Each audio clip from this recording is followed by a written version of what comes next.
Hi, everyone. It's Reina Rose here from your favorite show, Soul Nutrition. I want to tell you about our amazing series running all of Valentine's month. This February, every weekend, you will find new couples who have extraordinary relationships and who teach you the secrets to long lasting, passionate, and fulfilling love. So make sure to tune in here on CTM Network.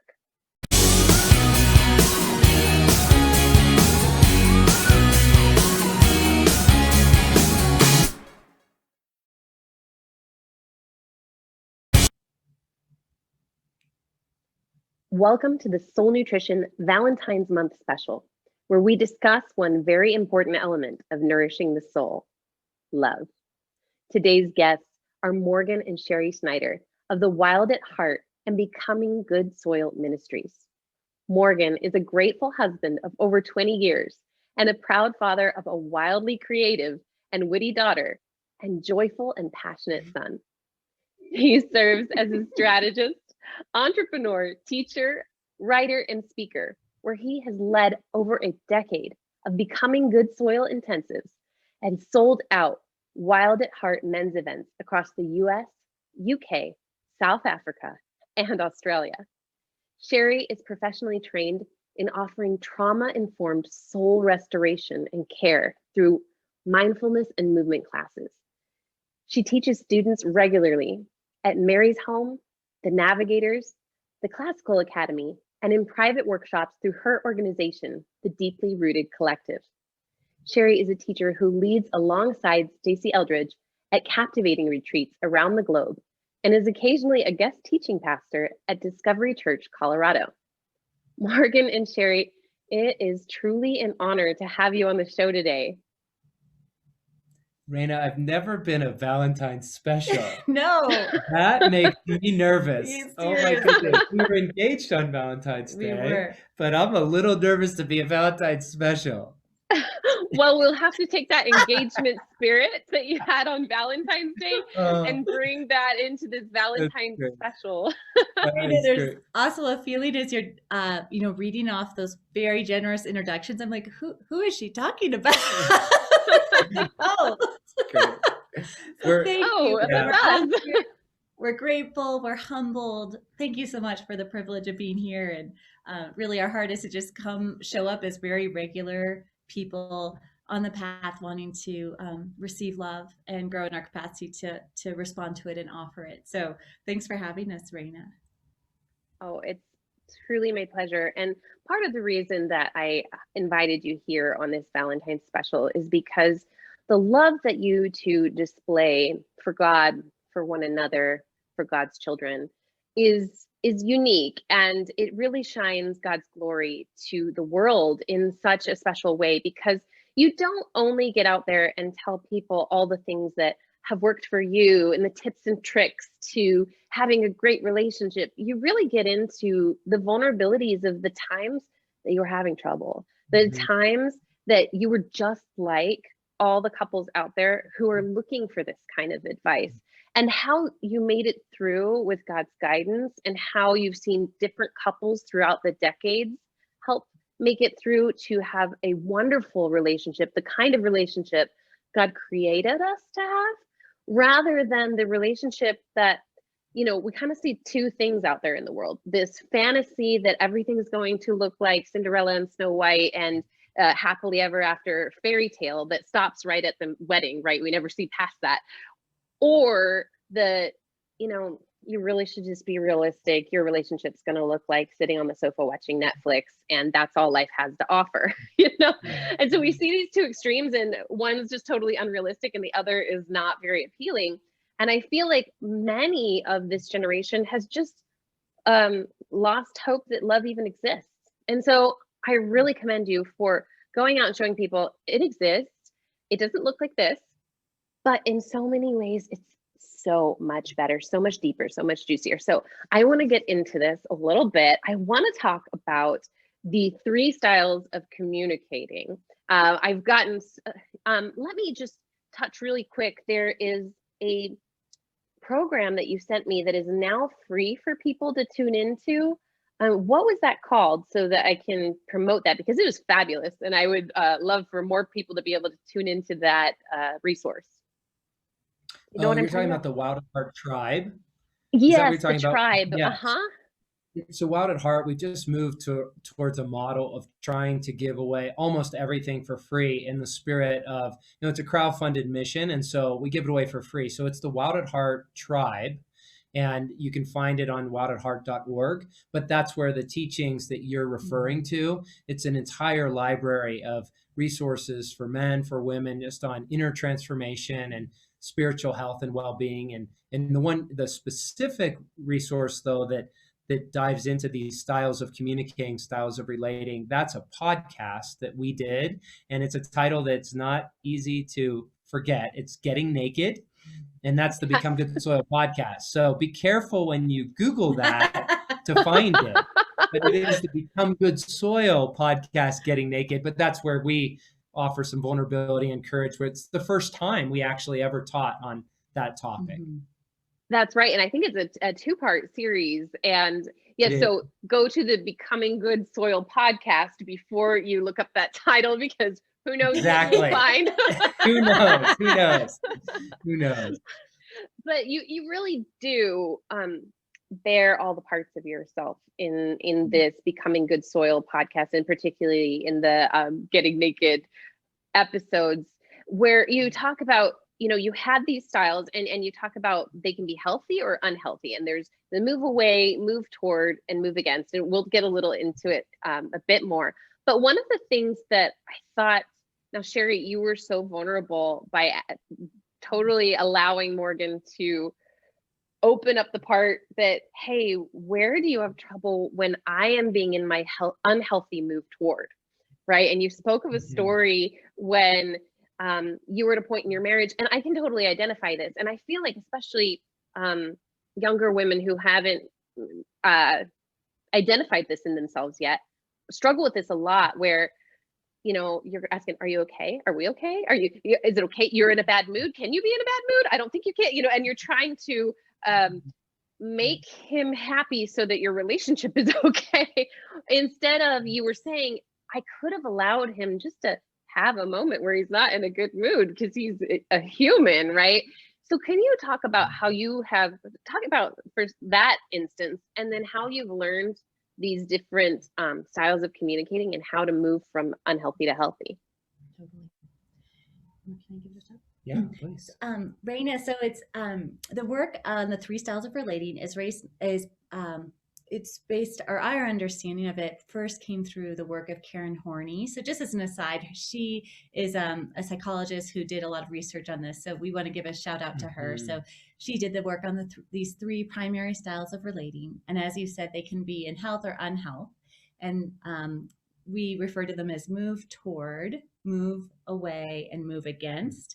And as you mentioned, I had a lot of compulsive move toward, and I found it was intolerable for me. I had not yet developed the capacity within myself to tolerate the uncertainty of Morgan's fluctuations of mood, and being able to sort of stay present to that, depersonalize it, and give him space. And so I was compulsive in my movements toward him, as opposed to coming from a place that was rooted in God's love for me, maturing a bit more and able to move toward him, not out of compulsion, but out of a genuine, like, is there anything I can do for you?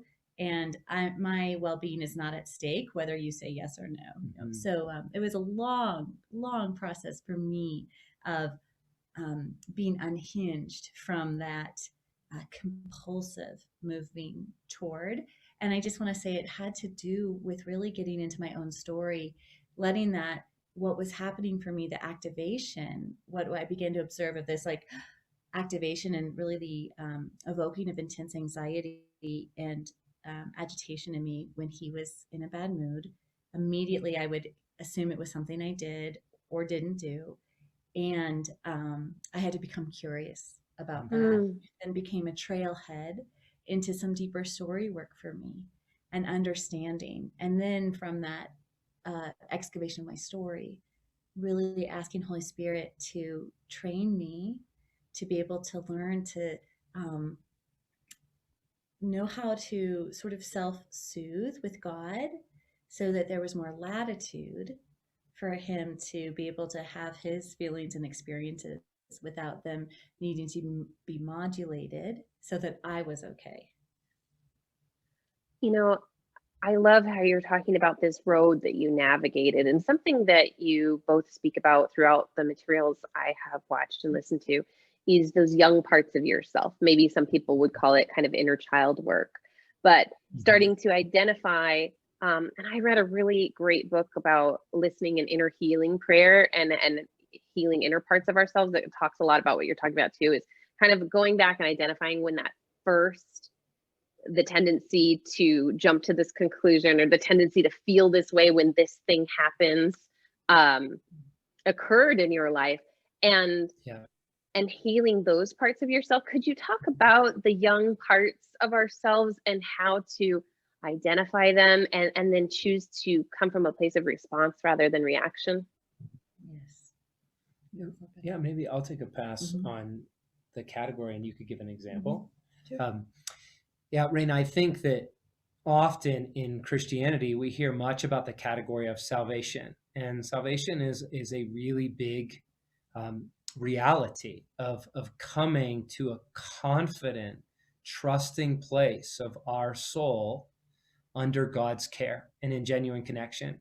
But what we don't hear about as much is its salvation and restoration. Like Paul has this fascinating statement of we are saved and we are being saved.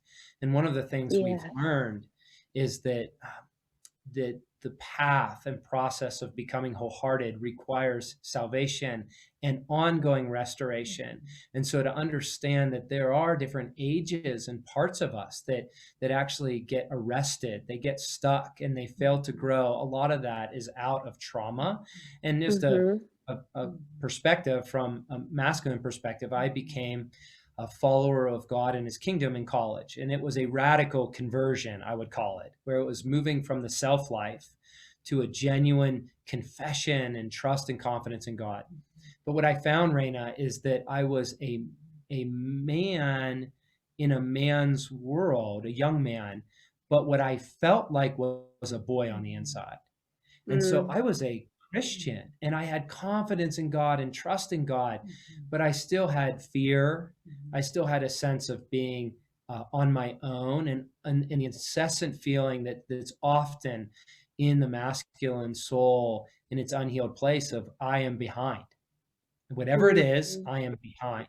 And so what I realized, though I was a believer, in a sense, I came in confidence with God, I was uninitiated in the inner child. There were young parts of me that had yet to come under God's care and yet to mature and yet to heal. So we carry that worldview that the journey of growing in our faith is ever increasing maturity, wholeheartedness, identifying the young places and inviting them to be saved and healed and matured under God's care. And can you think of an example for you of just, before we get into the example, I do want to touch on that just a little bit more, because your book, I recognize it so much because my book talks about it too, is, being under the image of God and remembering whose we are and whose image we were created in. You go into it a lot in your book where we think we're, just a sinner saved by grace versus, being God's beloved child made in his image. And I think what, you're kind of talking about with these young parts is sometimes we think, okay, the after college guy, he's, in God's image sort of, but I still have these other parts, but we haven't brought that all the way through the traumas. And recognizing, I say in my book that I believe the first sin was not eating the fruit. I really believe the first sin was that they forgot who they were, because if they would have done like Jesus did later and said, I already am like God. He breathed his very breath like me and made me in his image. Get away from me, Satan, like Jesus later would in the temptation, we would be reading a completely different narrative. And so, I really do think we need to recognize who we are. And I hear you saying that that we need to do that, not just for now, not just for the moments ahead, but even for the moments behind where we have these wounded places.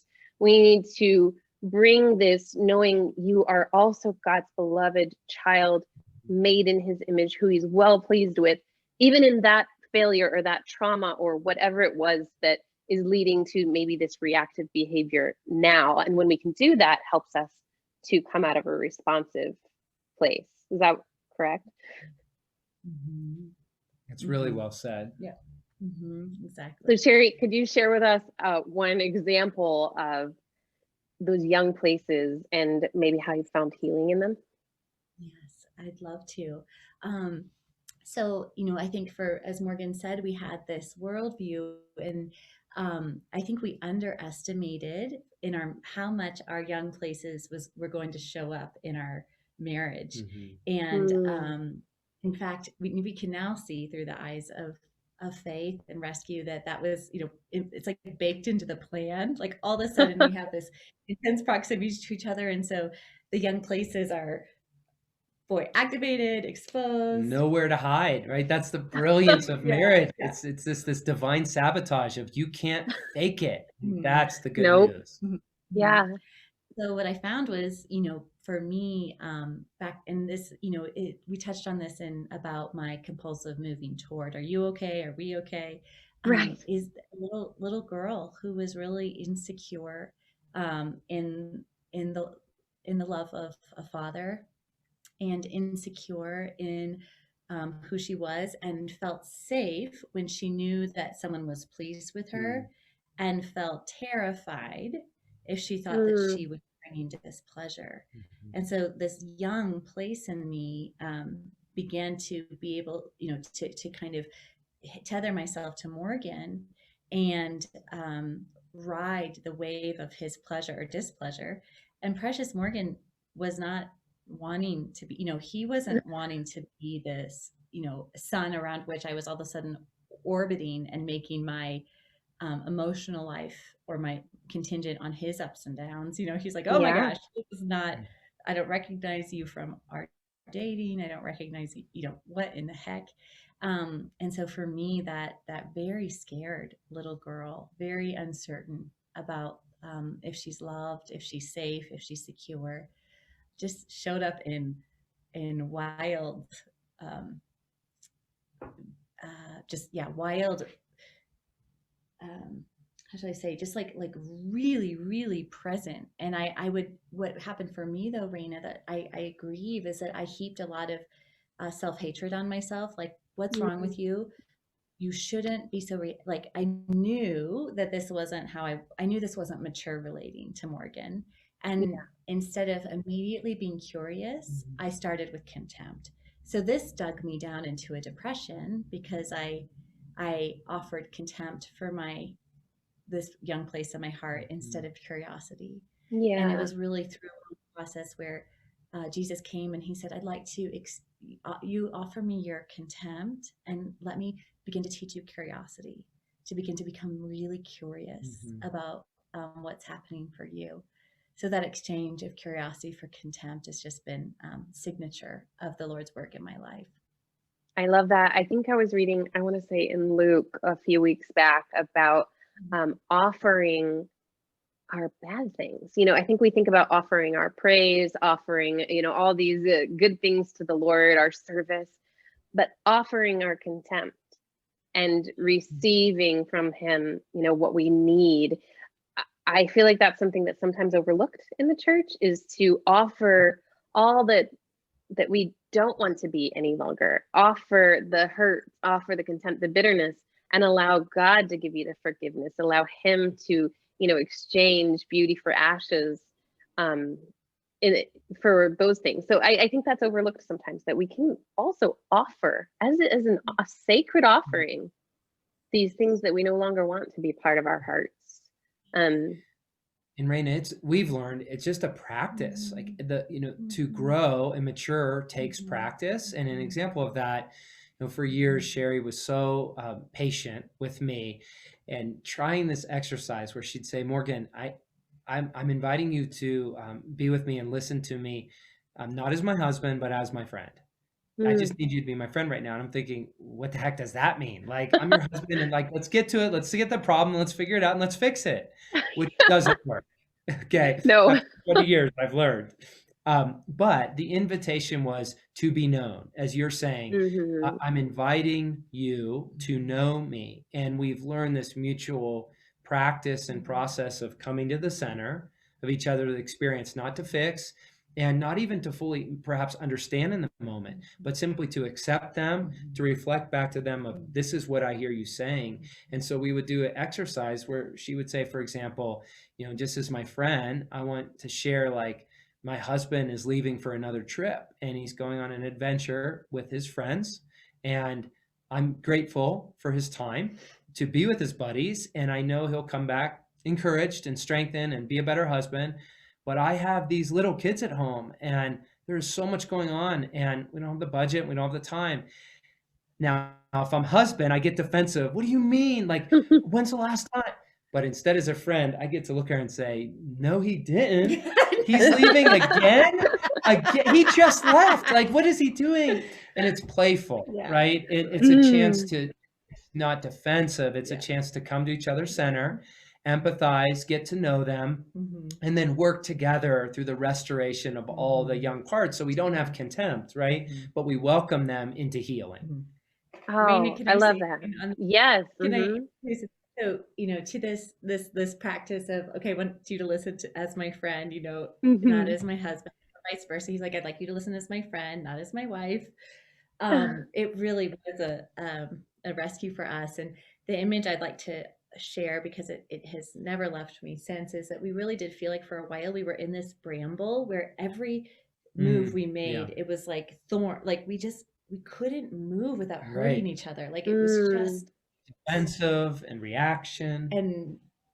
And so we felt like the Holy Spirit gave us a picture of this little tree house above the brambles. And we would go up there and like sit in our tree house and just be able to connect, and then be like, okay, let's go down back into the weeds, as it were, the brambles, and take a few more steps. But this movement to kind of go up and out and sit with some, just to find a way where it felt like there was no way for us to connect, became really essential for us. I love that picture of the treehouse and the rest in God. And, it's interesting, just in my own life, I think I've been on both sides of this move toward. When you two were explaining it in the podcast, I really felt like I'm generally a move against, but maybe later now. I used to be more of a move toward, but I've been on both sides of it, where I've been the one kind of like needy, like, I need you to tell me that this is okay and we're okay and I'm okay and I'm enough. And then I've been on the other side of it where, a man is like, are we good? Are we good? Are we going to get married? Are we going to, I'm like, whoa, hold your horses, buddy. Like, let's just, and so I've been on both sides of that. And I like what you're saying though, about being known and being graceful with each other's young places, because it doesn't make, for me, when it was on a man's side, it was like super annoying. Like, why are you needing me to affirm you? But then when I was, when I was the person, I was like, I need you. So if there's grace in those situations, though, where there's a seeking to, okay, what are you really feeling here? This need to make sure everything's okay. What's the deeper, and understand that someone's not this moment alone, that it, the fear isn't directly because of you or to annoy you, or, I like the idea of getting to know each other's brambles, getting in there together, and then go take a rest in the treehouse. Tell me about, how did you implement that times of rest, like going to the treehouse versus kind of working through the weeds together? You want to talk about like a take 10 kind of concept? So just like super practical example, we through some mentors, again, everything we've gleaned has been turning towards older, wiser men and women that are in front of us. And one was this theory called Take 10, where we would take 5 minutes and Cheri would have 5 minutes and then I'd have 5 minutes. And it's a chance to share, here's where I'm at. It's kind of a response of to be known, to know me. This is what I want to share. And then when that person's done, you simply say, thanks for sharing. This is what I hear you saying. And then repeat back, this is what I heard you say. Is that correct? Is that what you said? And if that's not correct, then we just worked until, yes, you've heard me. And then there's no defensiveness. There's no fixing it. The work is simply the dignity and practice of listening. And what we found is that's 10 minutes. So little kids and busy lives, like what we can find is 10 minutes. And somehow there's this permission. Things get diffused because you will be heard. You will get your turn. And it'll be treated with care and time, that no one's going to jump on you for it. And so it's just an example where life is madness. Everyone's moving, more and more, faster and faster. That's the culture in which we live. And so we have to get practical. Peterson says, if it's not practical, it's not biblical. That's a bold statement. But we have to move from big, heady ideas and theology to practical application. So I think that's an example in our everyday life where we really become students of each other's heart, but even, Reina, as you alluded to, students of their story. So much of where we're going is hidden in where we've come. And so how well do you know the stories, the soul's journey of those people entrusted to your care? And there are a lot of treasures hidden in those stories, and we've chosen the slow and steady work of excavating those. So I want to get into excavation because your book talks a lot about the consent and allowing God to excavate your soul. But I just want to clarify for those watching, because I've heard these sometimes called dyads, but I want to clarify that these are one-sided conversations until you get to the I've heard you, and this is where, thanks for sharing, and this is what I heard you say. It's not a dialogue for 5 minutes on my side and a dialogue for 5 minutes on the other. It's exactly. I'm sharing my soul with you, one-sided. Thank you for sharing, and here's what I heard. Yes, a practice in listening. And so often when we are with a person, we're actually not listening because our energy is put towards what we'll say, our reaction, our response.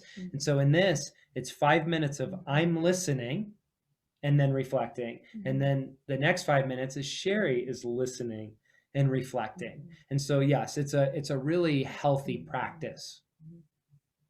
Yes, I love clarifying, Reina, because it's different from a dialogue, and it is a different texture of energy from a dialogue. And so thank you. Well done catching. And I think too, my younger self would have been so excited to share my 5 minutes, let me tell you about what I'm and be known. But this invitation to know someone else, the gift of being able to receive someone's story, someone's young places, someone's hurts, and not judge, not comment, but simply reflect back. This is what I heard you say. Is that right? And to receive that story rather than dialogue on it even, but just to simply thank you for giving me that gift of your soul that you just shared. Yeah, it helps you tune in to this fundamental question of what is God up to? We want to cultivate a culture of curiosity in our prayer life, curiosity in our marriage, like a God listening heart. I love Peterson's translation of wise and discerning heart. It's a God listening heart. And just to offer full disclosure, you and I connected last week on this topic of where we'll go with this interview. And it was intended to be more of a kind of a functional call, right? What are the topics? But in the time, just in practicing listening, I felt like the Holy Spirit wanted me to just listen in for your story. And we had a beautiful time of connection and prayer over understanding like what God's up to in your life, in my life right now. And so it's an example of, as we practice that, we cultivate that listening, we hear the texture of someone's story and where God is at work in the present moment. And it's really exciting because that's the with God life. It's more than just a set of beliefs, but it's actually a conversational intimacy with God. And it's really fun. So Reina, I wonder if this is a slight nuance because of our genders. For me, what it is more is this profound experience, like you said, the privilege of proximity, simply the privilege of having him share his story with me. With it need to be nothing more than the practice of honoring that is a gift. a gift Yes. received, a gift given. A gift entrusted with, right? We Yeah. don't trust everyone with our stories. It doesn't have to be strategic in any other way. It's and what I notice about that is it causes a hush as opposed to an accusation. There's a hush that happens in the wake of that kind of sharing and being heard. That it's its own period. You know, it's its own. It has a punctuation mark of its own, and that even I can feel it in my body is different from. Now we're gonna like see what God's up to. You know, there's just a hush. If you, I don't know if that makes sense.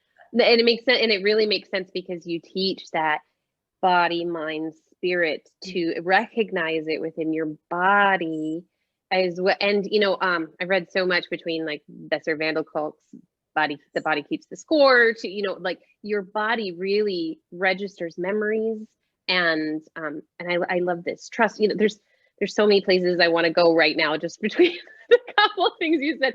So a couple, if we can get to them, I do want to touch Morgan on some of the things we talked about. And I want to tell you that God really confirmed, I think it was the same night we were in Lectio Divina, prayerful reading of scripture. And that scripture said a very similar thing to what you said to me. And I'd love to talk. Yeah, it was like, I'll find it for you afterward.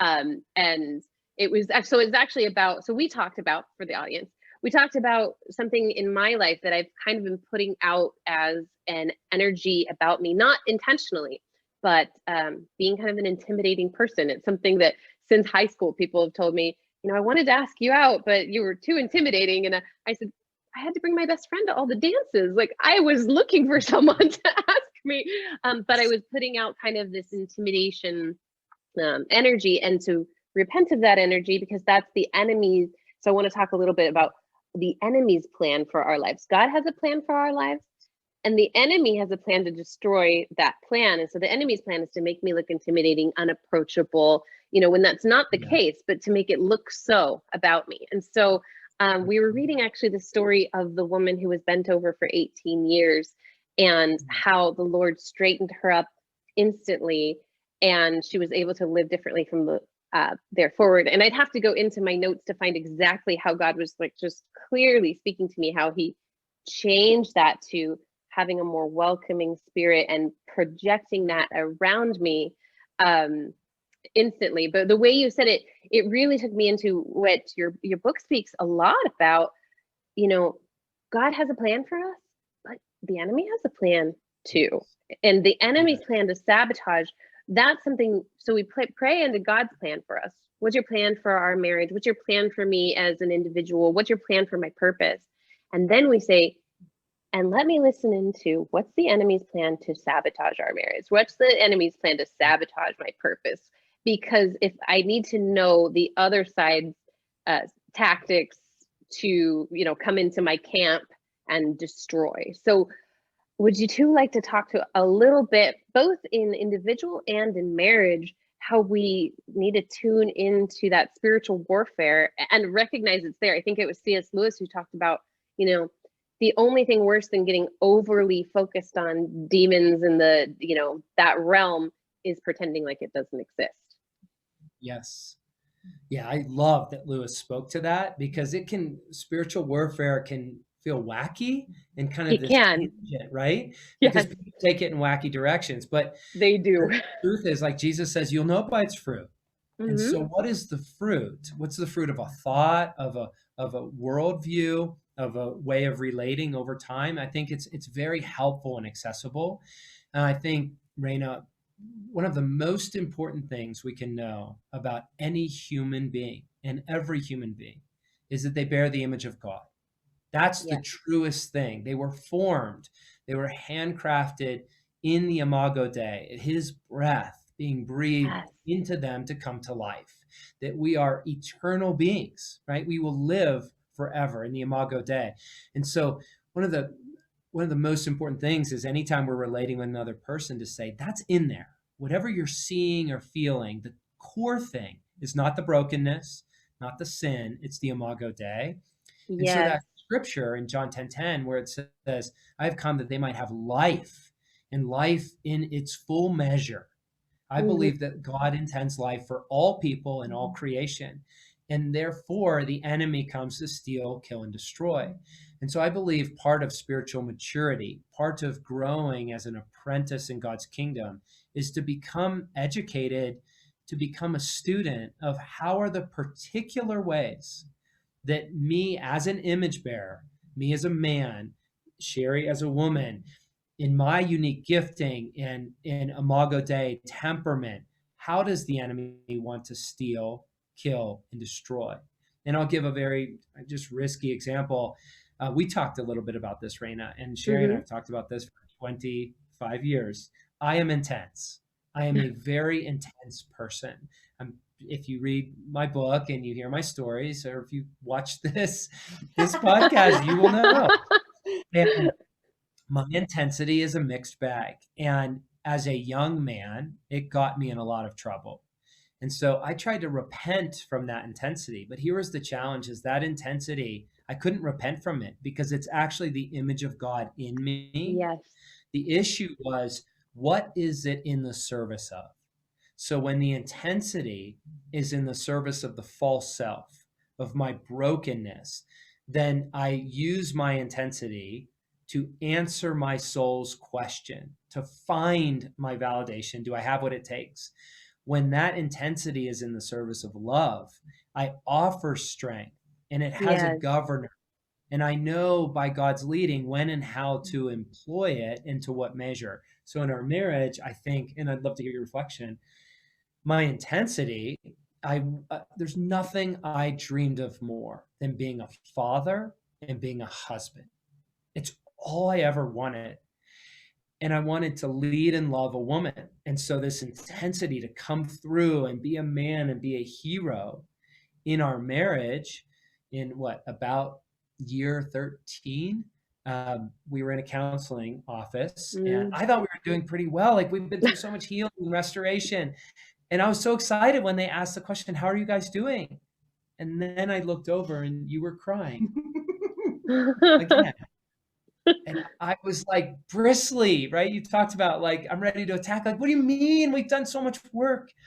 And Cheri very courageously articulated, I feel like a beautiful bird in a cage, and you hold the key. And it was at that moment, my defenses came down, and I just simply felt so sad. How could that be the effect that I have on this woman that I love so much, that all I wanted was to offer my strength and love? And yet one of the impacts, one of the fruits of my intensity is she is rendered without wings, that her voice is smothered, that she can't fly. And so it was my chance to really get honest with how I'm stewarding this intensity. And though parts of it had been healed and restored in the service of love, there were parts of my intensity that actually are causing harm to the woman that I most deeply care about. And so it's an example of really looking at that Imago Dei and understanding how the enemy wanted to use that intensity for evil and to destroy our relationship, rather than my intensity to fight for Cheri's voice and the dignity of her vocation and our shared union and unity in the mission. So that's one example. And I'm curious what Cheri, actually, I would love to ask a question of Cheri here in this moment. So Cheri, being married to this very intense man for 13 years, knowing that he's doing all he can and he's feeling like things are really good right now, and you're in this counseling session having to break his heart to tell him the truth of what this intensity has meant for you, what was running through your heart and your mind in that moment when you, because obviously you knew he was doing his best and he was really trying and felt like things were good, and you're like, I know you, but tell me, what was your soul churning up at that moment? I could just weep right now. Yeah. That was God acted with us, because it was a pivotal moment, but it was hard. Yeah. So thanks for asking, Reina. That was tough.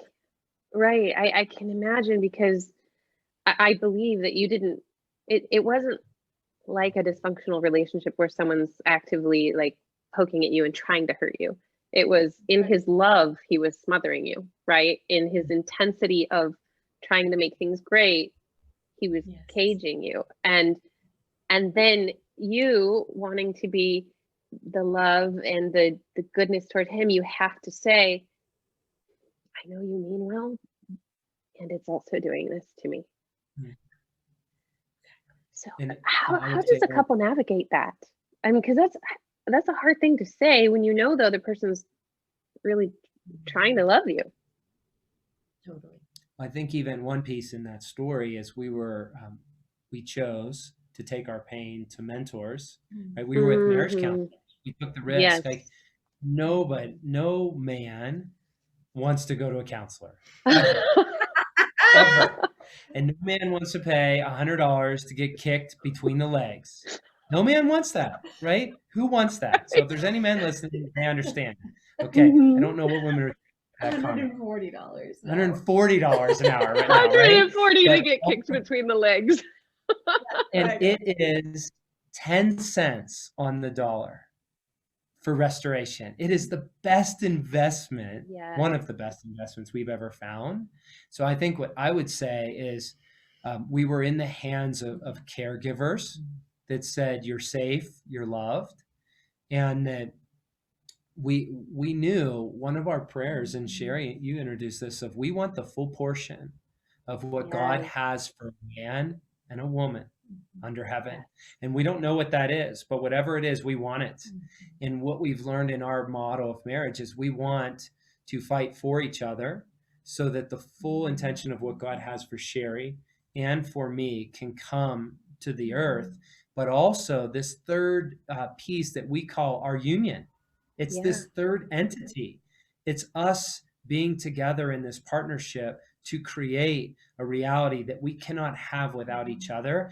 And that doesn't diminish you or me, but that actually strengthens and heals and brings dignity. I mean, that's one of the mysteries of our faith.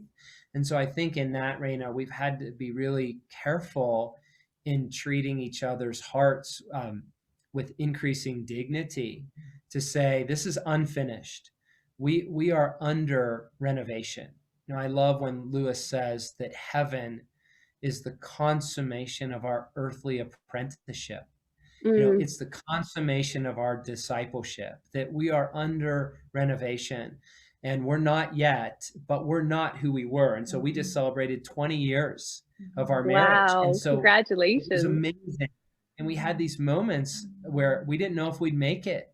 And we had moments where we have hurt each other very deeply. And even in the last 6 months. But here we were at 20 years and just in awe of what God has done and how he's healed and how he's restored. And I think if I could say anything to our friends that are listening or watching, like what we found is the major theme in God's kingdom is breakthrough.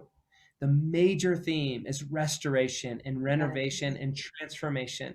The major theme is there is more than we could ask for or imagine that is available. And that's not to minimize the loss and heartbreak and struggle, but the major theme is restoration and breakthrough.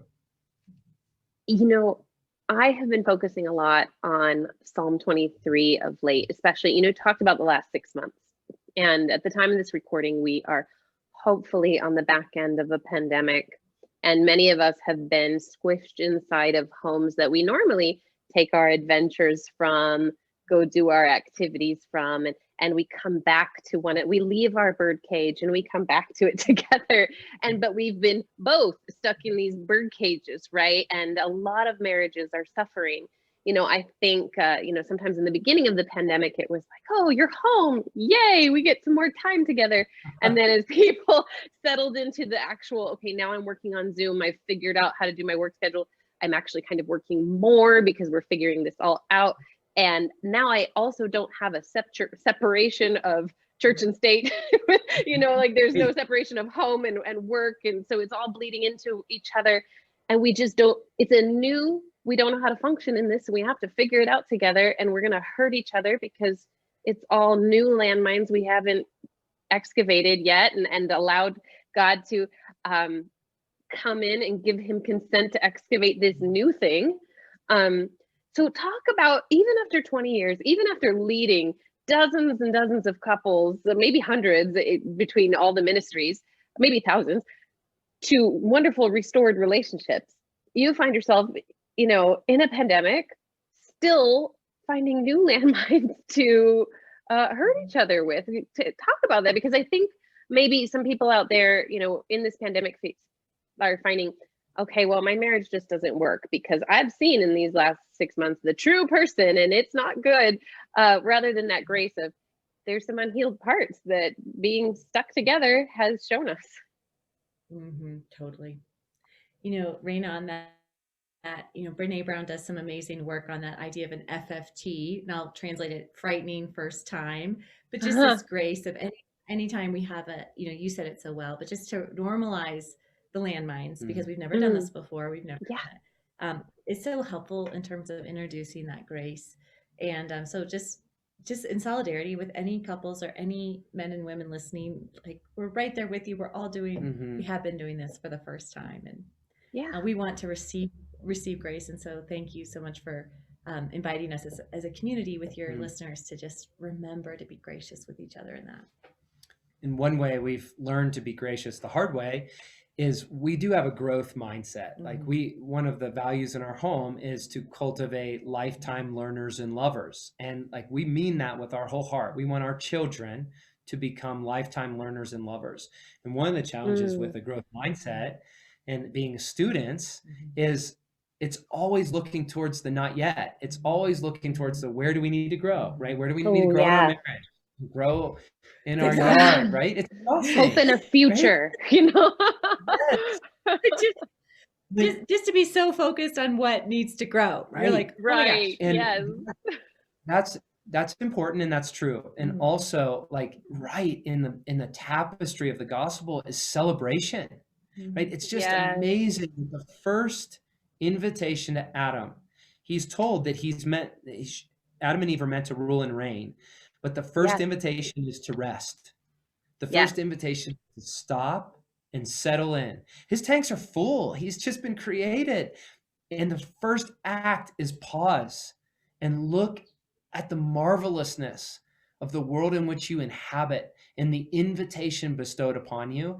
And so Cheri and I, we just really practice. We have to celebrate. We have to pause. We have to have a Sabbath to say, what has God done? And we did this little exercise, for example, in the new year. So we had our kiddos, 13 and 16, and a house filled with hormones. This is a new season for us. And it's COVID year. And we said we want to reflect on the new year, and we want to do it by looking back. Rather than just asking God for advanced words, which we do, and think towards the future. We put out our pictures from the year, and they're mostly digital. We pulled them out and we asked the question, what is God like based on who he was in our life in this past year? And so look at the pictures, remember the stories. And what is God like?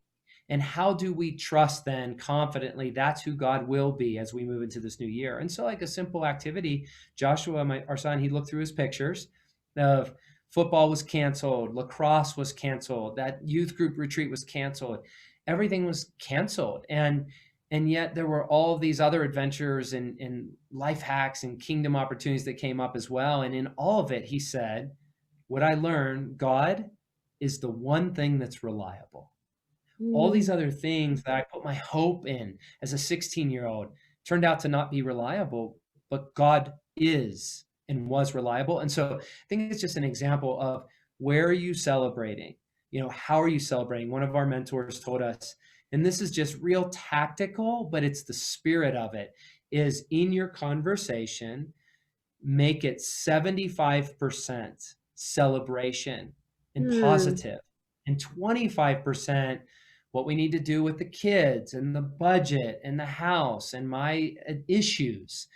75%, where do we celebrate? And that's really helped us. Yeah, because we would do sometimes fall into the opposite. 75% focusing on my issues, his issues, it's always issues, right? Fix it.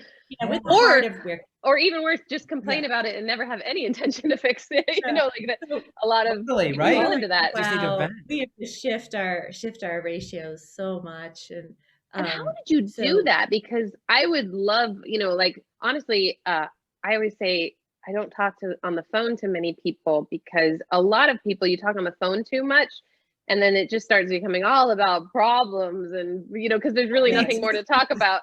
How did you start to shift that? Totally. Process.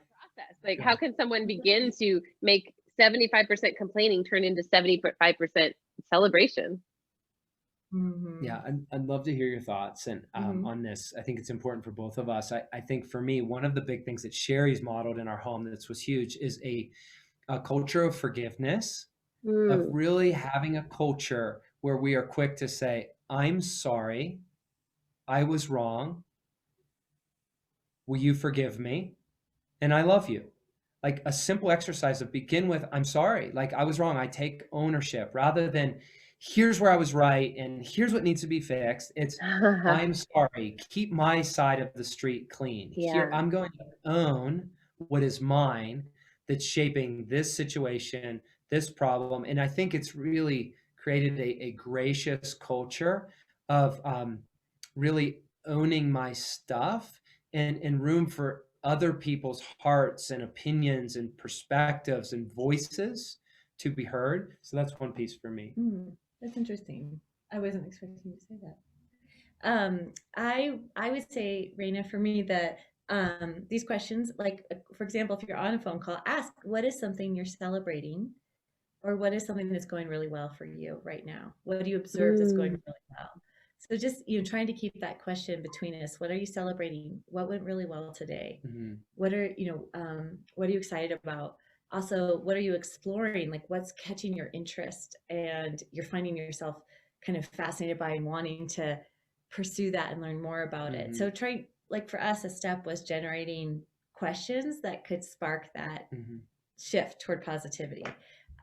So that's been important for us. And, you may understand he's intense, but so am I. So if you can imagine like our mutual intensity going in a not an optimist, like not a celebratory way, just gets us way off. So but for us to practice turning that intensity, both of us, and beginning to focus, what's going well, what are we celebrating, what's something that we're excited about. You can even feel the difference, like the vibration of the question has a different feel to it.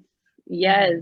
I have a friend that will just say, what's good, and instead of saying what's up, how are you doing, they'll just say, hey, what's good, because sometimes the what's up or how are you doing leads to, oh, my car broke down, and let me tell you about, which, we talk about those things, but like you said, just shifting the quantity that we speak about those things, because it's not that we don't want to dive into each other's hearts, we do, but there's, like you said, the Bible is such a celebratory. We're doing a lot more feasting than fasting, right? We're doing a lot more celebrating than mourning. And that's what God intends us to have, this life abundantly, and to recognize it. And when we recognize it and ask the right questions, then we can be in that 75% celebration. I love that so much. Reina, can I say something on that though? Is we also do have a question of what are you grieving? And so I think for us, what are you celebrating? What are you grieving? As a practice of being known. And but again, we're 75%. We're curious, we're wanting to spend celebrating, but acknowledge that grief. And then I feel like the Holy Spirit gave me a picture that has given me a lot more courage in those seasons where, there's Catherine May in her book Wintering. She's a poet, but she just talks about sometimes in those seasons where things aren't going well, you suddenly feel like you are in a winter season when everyone else is in a summer season, and in those seasons where our marriage seemed like the ice age had moved in, and it's easy to look and compare other people who seem like they're in a summer season where they're, there's a, it's easy, I think, for me, it was easy to go to despair of this ice age is going to be forever. And what I felt like the Spirit said is, I want you in these things where you're grieving where you've harmed him, where my style of compulsive move toward has harmed him, where his move against has harmed me. When we were needing to do some grief, the Holy Spirit said, like, picture our marriage as this plot of ground, and to grieve with gusto, to trust that every tear was watering, replenishing the space, and that harvest would come, and she who sows in tears is going to reap with joy. So if for any of the listeners where they're like, my marriage is an ice age, I don't even know if it's ever going to melt out, and that if there are things to grieve, may you be blessed to grieve with gusto, to know that those tears are generative in that soil, and that the day will come when you will reap a harvest from the hard work you're doing. And I think that's how really what we feel like right now. We're, if someone looked at me and like, gosh, you guys, like our love life is really rich right now, and our, we're just but if you just took a snapshot of now and didn't realize we've had 2 at least major ice ages in 20 years, and lots of frost in between. If you take it out of context, it would look maybe just like shiny, happy people. But if you dig deep and are curious about the nature of our story, there's been, a lot of things dying and being reborn. So for however a listener is finding him or herself today, whether it's in a season of summer or in a season of intense, just where it feels like there's no life anywhere, may there be some honest truth telling about what it's really like, and some hope that it won't always be winter, that summer will come again. Being from Southern California, I think we forget this because we live in perpetual summer all the time, right? I'm looking outside in the middle of February at the palm trees and the swimming pool, right? And we think that life is supposed to be this palm trees and a swimming pool, all the time.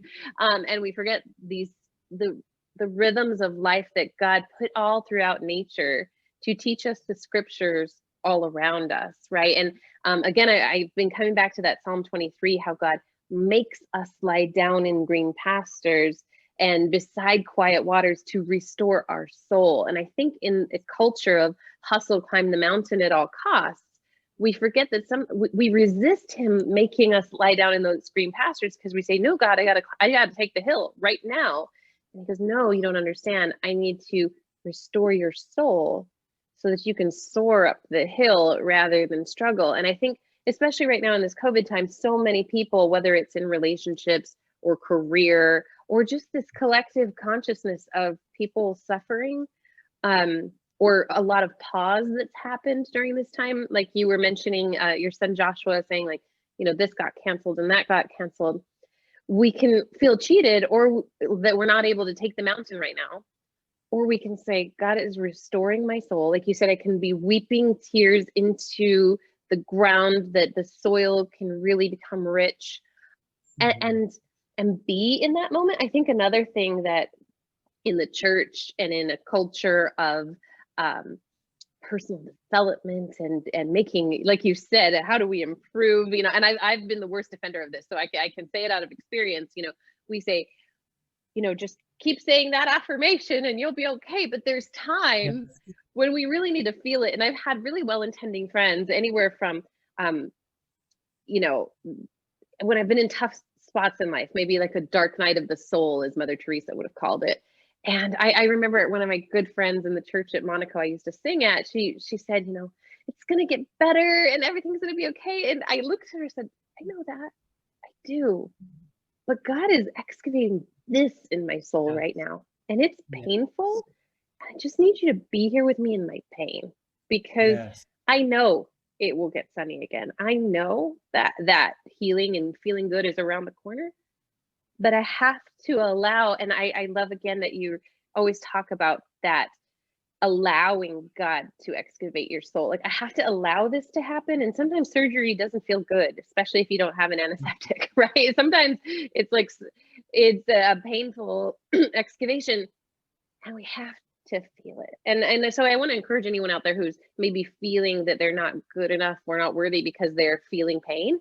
But there's times when that's acceptable, and times when maybe it's time to go get a counselor or coach or a therapist to help us through that pain, because not all pain, I would say, is even safe to go through ourselves.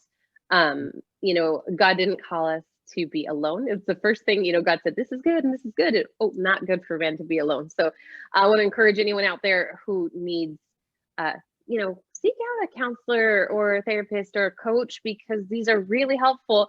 Even if you have to pay $140 to get kicked between the legs. The joy comes in the morning. Sorrow lasts for a night. Joy comes in the morning. I wanted to touch, your son Joshua sounds very wise. He was, talking about how God is the only reliable thing in all of this. And one thing from your book, Becoming a King, right? Mm-hmm. Yes, Becoming a King, that you talk about allowing God to build my character rather than spending my energy on building my own kingdom. And the Father began to supernaturally place me in roles of shaping his kingdom. So you were talking about in your book about how, you had plans of being the CEO and this and rich, like you had your plans that were good, but you had to allow God to shape that, rather than just your own striving. And this is something I struggle with as well.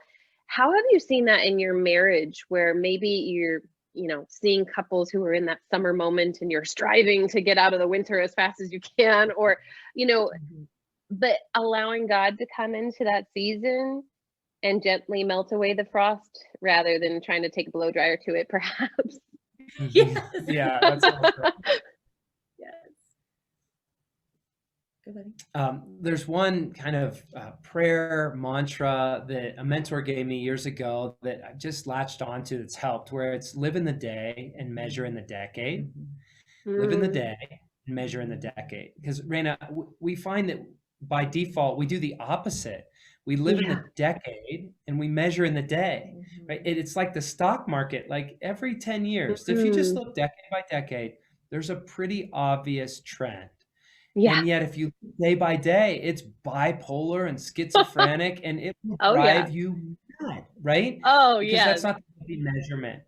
I was sitting with a mentor and I was venting, and he's talking about how things have gone sideways, and he paused, and I was a young man, young married, and he looked at me with a smile and he said, some decades are better than others. I said, what the hell am I supposed to do with that? I'm just trying to get to dinner, and the longest hope I have is vacation, right? What do you mean? But I sensed it was the kindness of a father saying, the best things in life take time. Nature teaches us that. It's meant to be our first sacred text, that the best things in life take time. And so we chose to settle in to our marriage after we were rushing for everything. And instead we said, we choose to live in the day and measure in the decade. I love that. Well, I could just keep talking to you two for hours, and I wish that we could keep doing that on air. What, two things, if there was one encouraging thing for couples out there to just really hang on to, what would you say that was? Maybe one from each of you, and then let us know where people can find you. One thing. I think of Curly and the City Slickers. If you haven't seen that in a while, wonderfully encouraging. What's the one thing?